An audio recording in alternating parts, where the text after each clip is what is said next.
Bismillahirrahmanirrahim.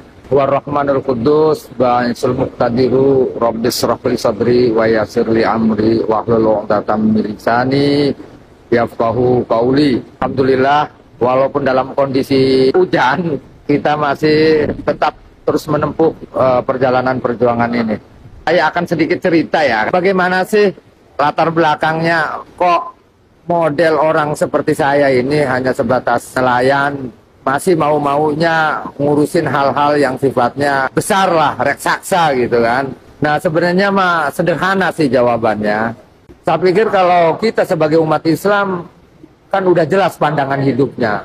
Tidak ada sesuatu yang paling besar di muka bumi ini kecuali Allah. Artinya ketika kita berpikir tentang ketuhanan, berarti kita juga harus menancapkan ketuhanan itu kepada wilayah akidah hati. Kemudian ketika di kedalaman hati kita sudah tertanam kalimat Allah itu, Allah yang maha wujud, saya justru terinspirasi segala sesuatu yang ada di luar diri kita sesungguhnya ada dalam diri kita, baik yang terindra maupun yang tidak, yang teraba maupun yang tidak. Tidak ada satu objek pun yang bisa hidup atau bisa bergerak jika tidak mempunyai suatu titik gitu, di mana titik ini adalah tempat berkumpul atau bergabungnya seluruh kehidupan. Yang saya sebut disinilah namanya pemikiran ketuhanan. Ketika kita berbicara tentang ketuhanan, sebab dari segala sebab kita praktekkan di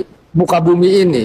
Nah kemudian kami melihat gitu sebagai nelayan, yang harusnya saya melihat laut yang begitu indah, membuka pikiran saya bagaimana saya takarub dengan Allah, tentang kebesaran-kebesaran Allah di situ di laut. Kemudian bagaimana saya bisa mengambil ikan di laut, kemudian buat mencari nafkah untuk mempanin anak istri, bisa sejahtera, bisa menyekolahkan anak dari laut itu. Kemudian ruang laut ini diganggu, ada pagar-pagar di laut, ini dikapling-kapling, yang harusnya saya lebih luas nangkep ikan, jadi nggak luas geraknya, jadi sempit. Di situ ada kerusakan lingkungan, yang tadinya terumbu karang bagus, ini jadi rusak, tidak ada terumbu karangnya. Makhluk-makhluk ini ternyata mempunyai komunikasi satu sama lain. Tidak ada dunia bebatuan kalau tidak ada dunia hayat, tumbuh-tumbuhan.